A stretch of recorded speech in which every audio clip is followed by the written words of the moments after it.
संतान के रूप में कौन आता है? पूर्व जन्म के कर्मों से ही हमें इस जन्म में माता पिता, भाई बहन, पति पत्नी, प्रेमिका, मित्र शत्रु, सगे संबंधी इत्यादि संसार के जितने भी रिश्ते नाते हैं सब मिलते हैं, क्योंकि इन सबको हमें या तो कुछ देना होता है या इनसे कुछ लेना होता है।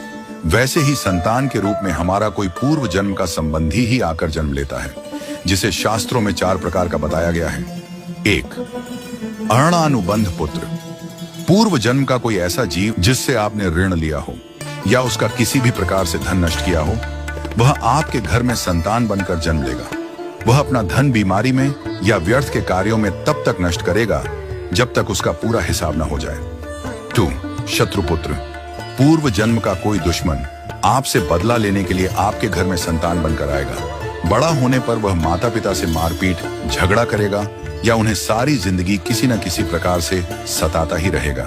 वह हमेशा कड़वा बोलकर उनकी बेइज्जती करेगा और उन्हें दुखी रखकर ही खुश होगा। 3. उदासीन पुत्र। इस प्रकार की संतान न तो माता पिता की सेवा करती है, न ही कोई सुख देती है।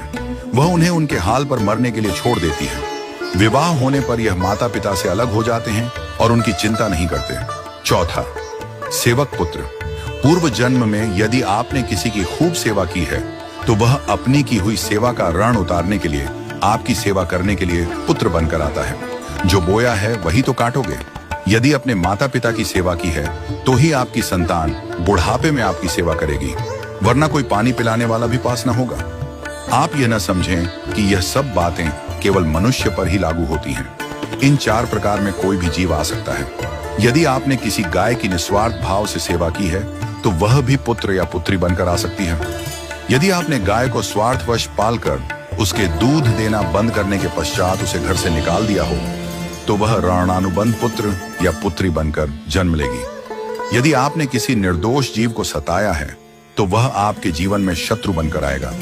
इसलिए जीवन में कभी किसी का बुरा न करें, क्योंकि प्रकृति का नियम है कि आप जो भी करोगे उसे वह आपको इस जन्म में या अगले जन्म में 100 गुना वापस करके देगी।